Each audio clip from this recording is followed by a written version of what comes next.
Hello, Contrarians, listeners, watchers, subscribers. Here we are with the latest Contrarians post credits. Damn it. I forgot to plan to wear Hawaiian shirts for this. With this, like the chest wide open and our fucking Glocks, you know. Well, the Glocks would have been a little harder to find, but maybe you can Not get in Texas, brother. Yes. You get the Leguizamo haircut and sunglasses, and it's a lot of work, though. Anyway, we are here to do a little follow-up on our latest entry in the summer of the MTV bangers, that entry being Romeo plus Juliet, William Shakespeare's Romeo plus Juliet. Thank you. As directed, as interpreted by Baz Luhrmann, the Australian rising star back in 1996. He had done Strictly Ballroom, which I've never seen, but apparently Alex has. And then he just did this. This was his jump to Hollywood. And then he made a movie after this that I think worked out okay for him. Yes, after that he was all set. But I guess Strictly Ballroom was his Muriel's Wedding, sticking with Australian filmmakers and with summer events. And then this Romeo plus Juliet is his My Best Friend's Wedding. So, right? Yeah. Claire Danes is his Julia Roberts. And it's really weird you say that, because I was reading somewhere that, like, okay, so when you look up the actors involved in Romeo plus Juliet, if you do like the more actors and read through it, Paul Giamatti's there, but he's not credited. That's because Paul Giamatti was Friar Lawrence in the 2013 Romeo and Juliet. So Paul Giamatti is the through line to everything. Yes. That's what I'm getting at with the best friend's wedding. When an Australian filmmaker makes a trip to Hollywood and starts pitching, it's always good luck if he brings Paul Giamatti with him. Just as proof that he's a solid man to work with. But yeah, Romeo plus Juliet. How you doing? It's fresh on the Tomatometer, 74%. The consensus, Alex, reads Baz Luhrmann's visual more like aesthetic. Borophyll. I'm sorry. Baz Luhrmann's visual aesthetic is as divisive as it is fresh and inventive. This is, of course, the beginning when Baz Luhrmann was still surprising people. Now he doesn't. Now he's just Baz Luhrmann. And that's called out incessantly in the episode of, like,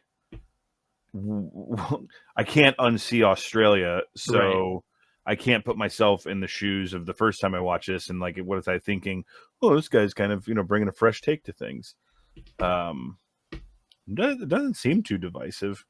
I went through my Letterboxd friends, the people I follow on Letterboxd, and it's divisive there, but its legacy is one of, like, it launched the careers of two very important actors of their time, and paid respects to older actors of their time. Oh yeah, Brian Dennehy, Paul Sorvino. And I mean, for 90s kids, especially, not being sexist, but it's true. I grew up around this movie, and this was like a big movie for girls. It was like a big romance movie, and like I mentioned, even some girls I dated in college had the movie poster on their dorm room wall or on their apartment wall. So it's divisive is not necessarily a word I'd use to describe it. I've always thought I'm the asshole for not liking it. I mean, 74% on Rotten Tomatoes, that's not divisive. Divisive is, under 60, I would say. 74 is still, it's not super fresh, but it's fresh enough. So that's just how we open this segment. As we go into Rotten Tomatoes quotes, we have a couple that said this movie's fresh. So it's fresh tomatoes. I'm going to start with Kevin Carr from 7M Pictures, who says, a fantastic introduction to Shakespeare for the novice and the young. Would you do this as a, what do you call it, a gateway drug into Shakespeare? Do you think that this would make people want to read Shakespeare plays or watch? It made them interesting. I tell the story in the episode, and I'd watch this in 7th grade English because it was like, this had to be a godsend for teachers, man, because it stays, as far as like verbiage goes and like tonally, it stays loyal to the source material. I don't think they were driving fucking cars around and shit, but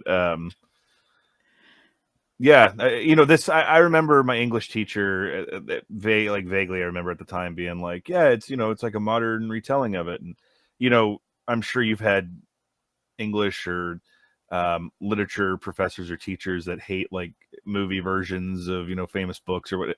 I was taking a British lit class when the Robert Zemeckis Beowulf came out, and I remember the professor like spent like almost a whole lecture hour just cutting a promo on it, like about how bad it was and not like accurate and shit. And so, And that's not Angelina Jolie's real body, so why are they even bothering? dude, I remember working booth when that movie came out and not knowing like she was in it. And for those who have seen it, she's the siren on the water and she's ostensibly naked and like just walking past me like, well, hold on. And then just going back and they're like, oh, it's CG. Never mind. But back to your original point, I think this certainly could be. I mean, as far as Shakespearean stories go,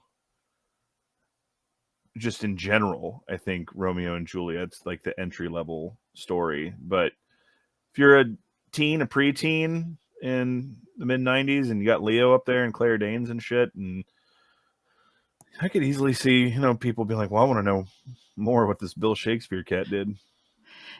I guess it's exciting enough with the gunplay and all that stuff. But I think maybe not for younger kids, but once maybe older teens, a couple of years later, I think Shakespeare in Love is a better introduction. I know you don't want to hear it, Alex, but it's the truth. Because it doesn't get hung up on the language as much as this Romeo and Juliet does, and it also has it has Romeo and Juliet in it, but it also has like another story, behind the scenes, putting stuff on stage. And I think that if you're going to develop an interest in Shakespeare, you're probably somebody that's into plays, theater. So Shakespeare in Love gives you that too. Just they're putting on a show. So, and it won Best Picture. So that's the pedigree. It did. There's a famous rant on the internet by myself of what that movie did to the Academy Awards, but yeah, maybe. I'll tell you that idea of just like your teachers playing you movies, that is very American, or at least definitely not part of my experience growing up. And that was, of course, a long time ago. For all I know, in Peru now they do that too. But I never. It would have blown my mind if I'd gone to class and my teacher had been like, "Yeah, today we're watching." You never had the joy of the CRT television on the rollaway cart when they would roll in, like whoever the fucking.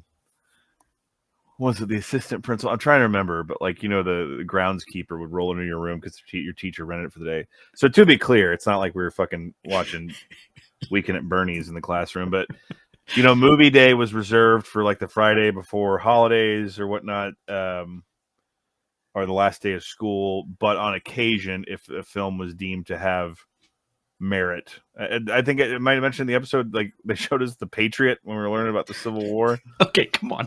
It's Dude, a Roland Emmerich movie. At the time, like I was like, hell yeah. Now I'm like, what the fuck? Like, and then when we learned about World War II, I believe in 6th or 7th grade, they showed the whole grade level Schindler's List, but you had to get a permission slip signed for it. My parents didn't sign that, so and it was the 90-minute version.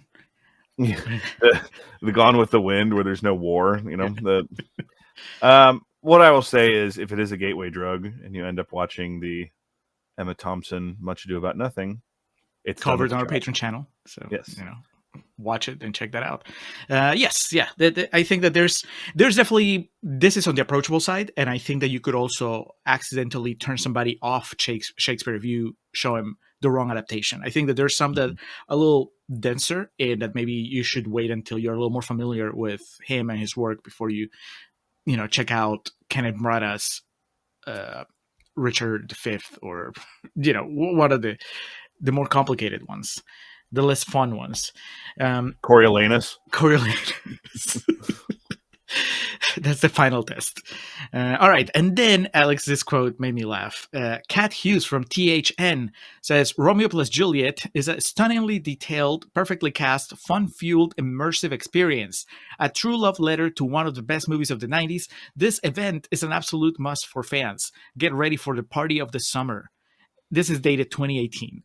So I guess there was a re release, maybe just a big Shakespeare event. Or maybe it was just Romeo and Juliet, or maybe it was a Baz Luhrmann. There's also that could have been a contemporary review. There is a weird thing of when databases transfer over like a new server or something, it like refreshes things that were written at a certain point in time to like whatever date it was migrated over. Oh, so you think somebody in 1996 was like, "This is the best party of the summer"? It's a tragedy. I don't like the fun. What are they talking about? They had me originally with like well cast, because for all of my complaints of this, the casting is not one of them. No, except maybe Jesse Bradford, but he was really young. So. Yeah. I have one more. This is rotten, but I had to bring it up, Alex. Our friend Roger Ebert from the Chicago Sun-Times gave it a green splotch. 2 out of 4. So, he's like halfway there. He says, I have never seen anything remotely approaching the mess that the new punk version of Romeo and Juliet makes of Shakespeare's tragedy. Yeah, I love that. He called it a punk version, which I guess, right? It's kind of rebellious. Yeah, we kind of talked about that because he calls out he's seen King Lear as a samurai drama and Macbeth as a mafia story. And then he draws in West Side Story and China Girl to make the comparison to Romeo and Juliet. So, yeah, but get him, Raj. Hey, stick by what you feel. You can only be true to yourself. So those were the quotes. Now, let's talk a little bit about the trailer. Let's do some trailer chatter. Oh, man. What a 90s trailer. One of those artsy 90s trailers where, like, let's say you're not familiar with the story of Romeo and Juliet at all. The trailer's over. You're like, I have no fucking idea what that movie's about. But they're very pretty. Everybody. Do you like the trailer trope? Not trope, format, I guess I would say. This sticks pretty heavily to it of there's just a consistent score in the background of it. It breaks away a few times for like lines of dialogue and whatnot. I always think of the Social Network trailer that had the choir version of Creep in the background. Similarly, if you didn't know the story of Facebook, you would have watched that trailer and go, I have no fucking idea what that movie's about. But Mark! I think it does a good job of just like what a trailer's supposed to do is it's over and you're like, well, that looks interesting, as opposed to just, now everything's in the trailer. You know too much when it's over. My other big note was somewhere along the way from this trailer to release, someone in the marketing department was like, we need to get rid of that and, because it was still the and symbol. Yeah. And they had to change it to Romeo plus Juliet somewhere along the way. This is not edgy enough. No. I wonder if that was that has to be a Baz Luhrmann call, right? There's no way this Papyrus. This is something that I'm sure other trailers do or have done it, but the idea that it starts with the really romantic song and then it goes nuts in the middle and then it closes back with the romantic song. Yeah. It's like, okay, I guess that tells you a little bit how the movie is going to be. And of course it opens with Baz Luhrmann's crowning achievement, the shots with the fish tank where Leo and Claire Danes are seeing each other for the first time. I mean, that was our agreement, right? We agreed that was maybe the peak of the movie, and yes, yeah, cinematically and just it's why it goes on for so long, because he's just like behind the camera wiping away tears, like I can't believe this. It is funny to again, much like this movie, it's funny to watch in 2025 and think of the idea that no one, like by and large, people didn't know who fucking Claire Danes or Leonardo DiCaprio were, so they're like, those are good-looking people. Do you remember the movie Tristan and Isolde? Yes, I do. Have you seen it? Because I haven't, but I remember the poster. Dude, that was one of those, if I remember correctly, was like not in production hell, but like just collected dust on the shelf for a while. It was James Franco, right? Yes, yeah. I don't remember Because who we had, plays Isolde. I'm gonna look this up right now. I might have seen the trailer even. I just remember the poster mostly, and I just remember thinking, what is this Romeo and Juliet knockoff? Because it was selling it as this tragic story of star-crossed lovers. And at first I thought, oh, is this just like Nosferatu and Dracula, where it's like it's Romeo and Juliet, but for some reason they're just changing the names? Never saw it, never cared enough.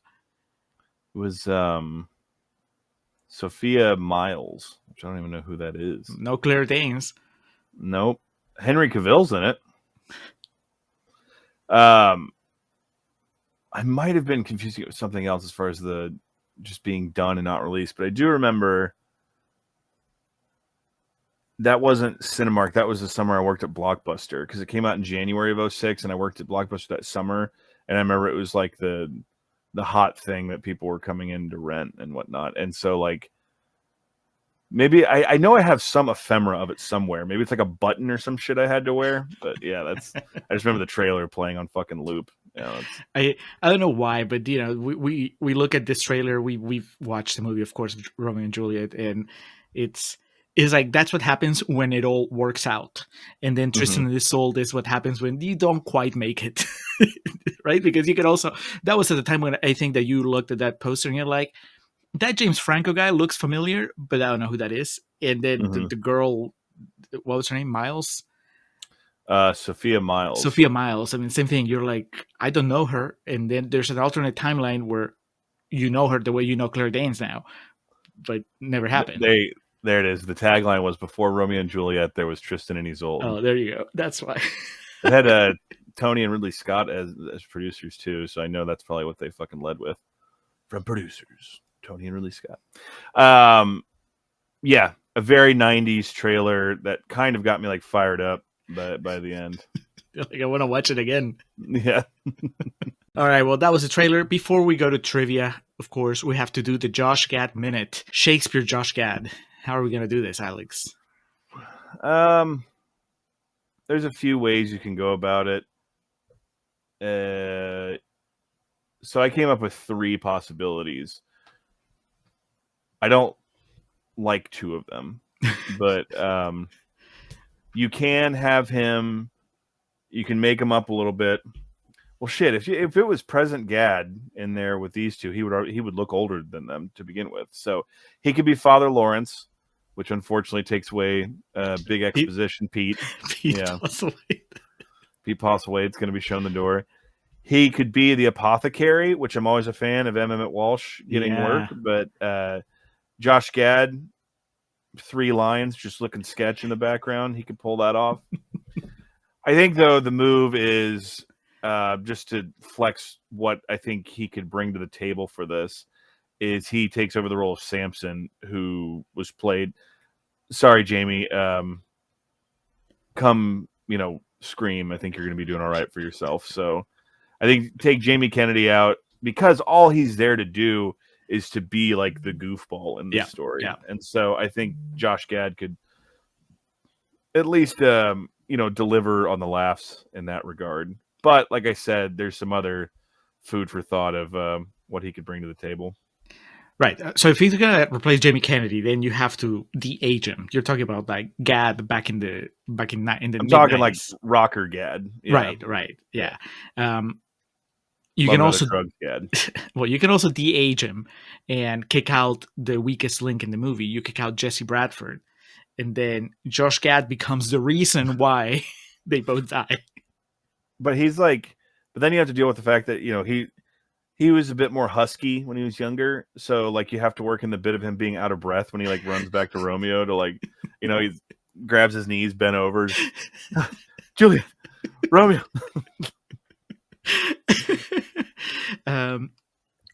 Or just the final twist is he's Romeo. No, I love Josh Gad, but you need somebody, I think, at least for this version of the story, you need somebody that's traditionally, classically beautiful, the way DiCaprio and Danes are. And no. But do you take present day Gad? and he replaces, you age him up a little bit more, and he replaces Paul Sorvino. Oh my god. He's Claire Danes' dad. Yeah, he gets his Oscar clip, his really brutal Oscar clip. He gets the scene where he's dressed like a Roman emperor and he's high or drunk. I forgot about that. Yeah, he's like choking the maid. Yeah. So I mean, and it's he. I think Josh Gad would be honored to step in for Paul Sorvino. Just be like, sure, I'll do it. Yeah, so it's up to you, Mr. Gad. As I always say, at the end, it's your choice. We're just presenting you the options. We're happy with any of them. But we're not so happy with you replacing Pete Postlethwaite or Emmett Walsh. But still, we're laying the hands out. You can choose which one you want to take. Yeah, that's correct. Anyway, that was the Josh Gad Minute, and now we're going to close with trivia. All right. Romeo plus Juliet, Baz Luhrmann joint. As we discussed in the episode, it's William Shakespeare's Romeo plus Juliet. Released on October 27th, or premiered on October 27th of 1996 at the Chinese Theater. Wide release in the U.S. on November 1st of 1996. And then in Luhrmann's home country, it wasn't until it got a Christmas release in Australia. And now that has me wondering, the first Scream I thought was December of 1996, and it was. So Jamie Kennedy was fucking eating nothing but surf and turf for the next few months. As Scream, that made, what, $200 million? Let's see here. $175 million. And then Romeo and Juliet over here, off of a $15 million budget, made $150 million. So yeah, doing good. I can't imagine like the power you would feel being in like those two movies at the same time. He's like, the party will never end, and then they killed him off in the next Scream. Yeah. As is the reason for this season, the MTV Movie Awards. We talk about this in the episode, but we're going to break it down real quick for y'all. It was June 7th of 1997. Burbank, California, Santa Monica, hosted by Mike Myers. That Romeo and Juliet had a fair showing for itself in terms of nominations. It was nominated for Best Movie, losing out to Scream. It'll come back up. This particular ceremony will come back up on our Independence Day episode, as it was up there with it. Leonardo DiCaprio nominated for Best Male Performance, losing out to Tom Cruise for Jerry Maguire. Wow.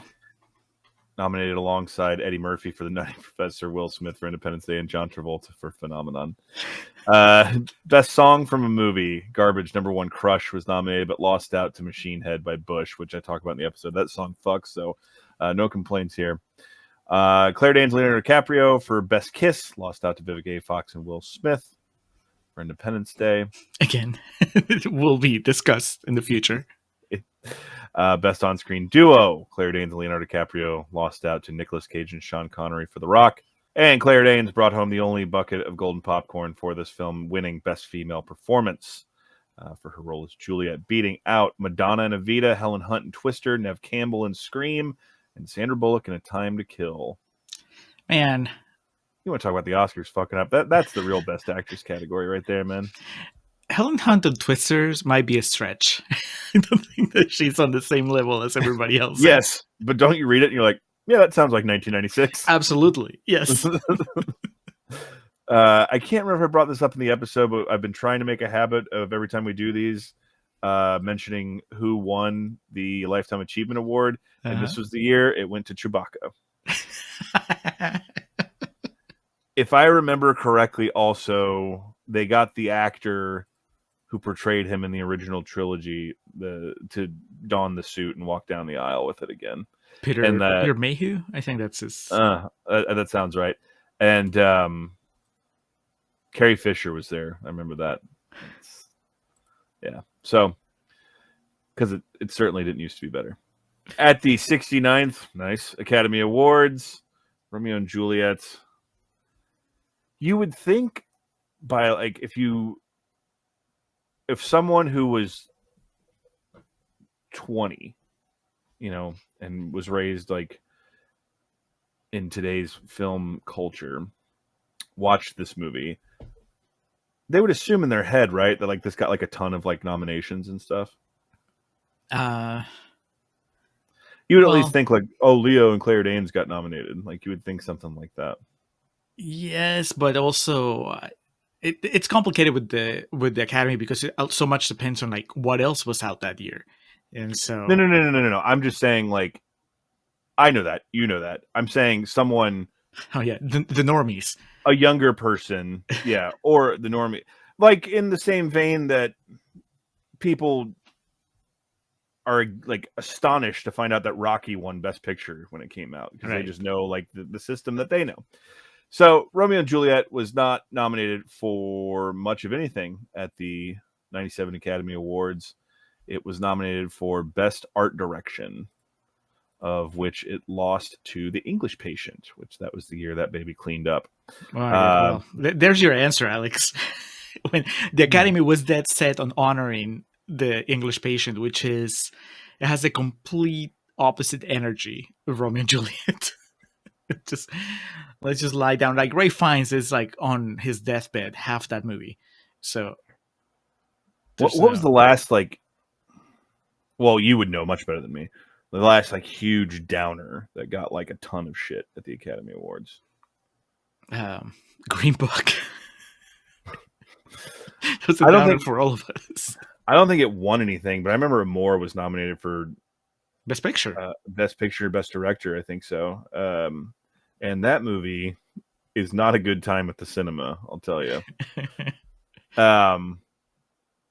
Another Shakespeare adaptation was nominated for Best Art Direction, being Hamlet. I don't know if I'm familiar with... Oh, the Kenneth Branagh. Yeah, the 4-hour adaptation. Evita was nominated, and as was The Birdcage, which... Interesting year. Would you have nominated Leo or Claire Danes? No. Looking at the actors right now... Having not seen Shine, which is Jeffrey Rush ended up winning. Yeah. I can tell you that all of the other nominees, I would have put their performance over Leo. That being Ray Fiennes, and in the English Patient, of course, Woody Harrelson and The People versus Larry Flint, Tom Cruise and Jerry Maguire, and of course Billy Bob Thornton and Sling Blade. Sling Blade, yes, of course. Yeah. So, that was not the right year for Leo to do Shakespeare. Nope. Sorry, brother. Yeah. I wouldn't have given him anyway. I mean, as I said in the episode, I think he's fine, but I think that there's some of his big moments is just him screaming. And if anything, if I was going to nominate one of the two, I would give it to Claire Danes because I think that she has less to work with and she does more. Give it the Titanic treatment. Yes. Yeah. That is funny. I love Kate Winslet, and God knows I love Titanic, but her getting nominated and Leo not is still like, okay. Like, because that was the kind of the bit with Titanic was it got nominated for seemingly everything except actor. Not arguing, by the way. Yeah, on the actress side of things, Claire Danes would have been up against Emma Watson for Breaking the Waves, Diane Keaton for Marvin's Room, Brenda Blythen for Secrets and Lies, Frances McDormand, who won for Fargo, and then Kristen Scott Thomas for The English Patient, which is, she's good. Like, it's just always funny because that's how Nicholas Winding Refn got to advertise Only God Forgives as Academy Award nominee Kristen Scott Thomas. I wanted to call out Paul Rudd, who's in this movie, and I call the episode. I think he was at such like a not transformative. What's the word I'm looking for? Such a freshman year part of his career that I think he's hilarious, and he just acts really goofy in this. And I'm not sure he understood the tone at all. So we have to do Clueless now to round out the opening trilogy of Paul Rudd's career, because we've done Romeo and Juliet, which was his third movie, Halloween 6, The Curse of Michael Myers, which was his second film, and so we need to do Clueless. I was crushed when I realized how close in proximity these were, that he was not billed as Paul Stephen Rudd in this as he was in Halloween 6. Well, I'm looking at our timeline here, Alex. So this is a Romeo and Juliet post-credits. So that means that it's likely that the after hours for Batman Forever has already come out, and that After Hours had us talking about Alicia Silverstone's The Crush, which was her first movie. And so there's a connection, because then she stars in Clueless, and Paul Rudd makes his way into that as well. Yeah. I wonder if Paul Rudd has any MTV Movie Awards nominations. 200 Cigarettes was an MTV movie, so I'm curious if that got forget that he's in it. I forget about that movie. That's like like Mute for me. Fucking sideburns in that movie. Doesn't he tell Courtney Love, "I dare you to fuck me" or something like that? That movie's terrible. It's rough. And speaking of Paul Rudd, a very unlikely Wet Hot American Summer connection that I realized kind of in real time as we're recording that you'll find in Romeo and Juliet. The film was an international co-production involving principals from the U.S., Mexico, Australia, and Canada. After the success of his earlier film, Strictly Ballroom, Baz Luhrmann took some time deciding on his next project because there was 4 years in between these two movies. Our philosophy has always been, this is Luhrmann, our philosophy has always been that we think up what we need in our life, choose something creative that will make life fulfilling, and follow that road. With Romeo and Juliet, what I wanted to do was to look at a way in which Shakespeare might make a movie of one of his plays if he was a director. How would he make it? We don't know a lot about Shakespeare, but we do know he would make a movie. He was a player. We know about the Elizabethan stage, and that he was playing for 3,000 drunken punters, from the street sweeper to the Queen of England. And his competition was bear baiting and prostitution. So he was a relentless entertainer and a user of incredible devices and theatrical tricks to ultimately create something of meaning and convey a story. That's what he wanted to do. That is fascinating. Yeah, that's a read. I'd be more like, what would Shakespeare do if he was here? He'd first go, "What the fuck is that?" pointing at the film camera. Also, he would cast everybody would be dudes. That was his thing. It was men playing as women. Somebody would have to explain him. No, it's okay for women to be in front of the camera. With a giant iron bird in the sky. Luhrmann obtained some funds from Fox to do a workshop and shoot some teaser footage in Sydney. Leonardo DiCaprio agreed to pay his own expenses to fly to Sydney to be part of it. Once Fox saw footage of the fight scene, they agreed to support it. Man, all my jokes about Baz Luhrmann aside, what a better time for filmmaking. Earning your fucking keep. All of the development was done in Australia, with pre-production in Australia and Canada, and post-production in Australia. While some parts of the film were shot in Miami, you can tell. Most of the film was shot in Mexico City and Boca del Rio, Veracruz. For instance, the Capulet Mansion was set at Chapultepec Castle, while the ballroom was built on stage 1 at Churubusco Studios. The church exterior was the Templo del Purissimo Corazon del Marina, Immaculate Heart of Mary, in the Del Valley neighborhood. So, nothing else. Got to see some sights making this movie. Yeah, it's funny that they use Mexico to double for Florida. I think that is probably slightly offensive to Mexico. But in a way, do you think that people that live in Miami and they look at this and are like, yeah, accurate. The decadence when DiCaprio is just sitting by the beach, all depressed, and there's like some woman dancing in front of a guy that might or might not be drunk. Like early in the movie. I think they probably watch like Pain and Gain. Like, yep, checks out. This is nothing. Closing in here with the legacy.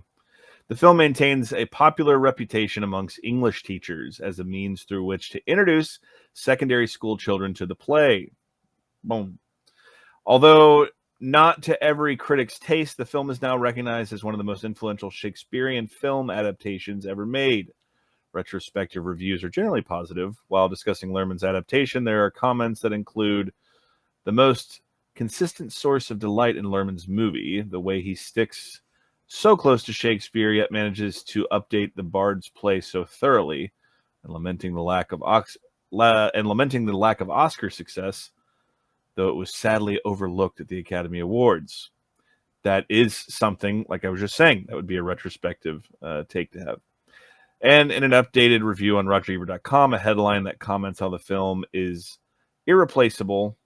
The film's timelessness is another theme of those retrospective reviews, as it's a praise for modern images with traditional languages, which challenged some early reviewers, leading to comments including, "He proved you don't need to change the language to make Shakespeare accessible."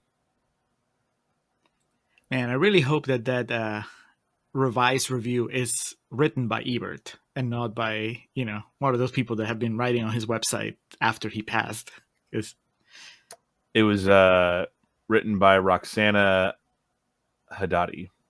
This is from 2020. Well, now I am mad. I'm not gonna. Maybe I will.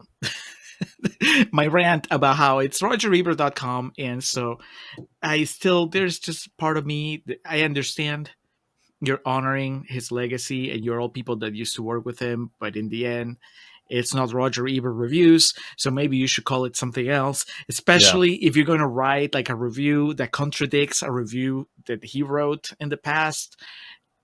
I would agree with that. Yeah, I don't know. It's funny too, just because there's such a heightened effort these days at retrospective reviews of things, like trying to say something that wasn't good was, and like there are plenty of like accurate cases of movies, and Ebert's gone back on some too. Of like, not the master, but yeah. At the time, something didn't really work for people, and then you're like, well, this held up, or it's taken on a new tone since then. I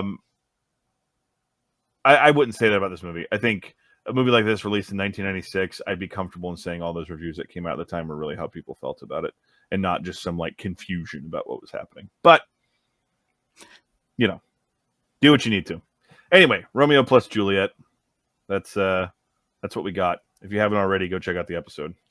Yes, and I think the final takeaway is that yes, it is a good introduction to Shakespeare, but also it's a good introduction to Baz Luhrmann. Wouldn't this be the one that you would give people? You don't give them Moulin Rouge right away. Yeah, they might end up liking that one better, but and you definitely don't give them Australia. No. Keep them away from the Great Gatsby.